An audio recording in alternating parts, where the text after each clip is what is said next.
దేవునికి స్తోత్రములు. మీ అందరికీ నా వందనములు. ఈరోజు దేవుని వాగ్దానము, మీ దుఃఖము సంతోషమగునని మీతో నిశ్చయముగా చెప్పుచున్నాను. యోహాను సువార్త 16వ అధ్యాయం 20వ వచనం. మన తండ్రి అయిన యెహోవా మీ దుఃఖమును సంతోషమగును అని మన తండ్రి మనతో సెలవిస్తున్నారు. తండ్రి తన ప్రియకుమారుడైన యేసే ద్వారా మన అందరికీ సమస్త పాపాల నుండి విడుదల కలిగించాడు. మన ప్రభువైన యేసయ్య మన దుఃఖమునకు ప్రతిగా సంతోష వస్త్రాన్ని ధరింపచేసి ఉన్నాడు. మనం అందరము సత్య స్వరూపి అయిన ఆత్మను కలిగి ఉన్నాము కాబట్టి నీతిని ప్రేమించి దుర్నీతిని ద్వేషించాలి.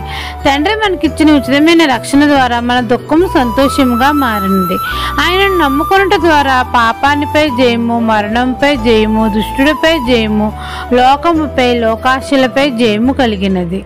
తండ్రి మన అందరి జీవితాల్లో శాంతిని, సమాధానాన్ని కలగజేశాడు. మన కష్ట సమయంలో, వేదనలో మనం అందరము తండ్రికి ప్రార్థన చేసినప్పుడు తండ్రి మన ప్రతి బాష్పబిందును తుడిచివేసి మన దుఃఖమునకు సంతోషంగా మార్చాడు. మన అందరి జీవితాల్లో శాంతిని, సమాధానాన్ని కలగజేశాడు. ఈ దిన వాగ్దానం మీ నా జీవితంలో నెరవేరాలని కోరుకుంటూ దేవుని సువార్త పరిచర్యలో మీ సహోదరి. ఆమెన్.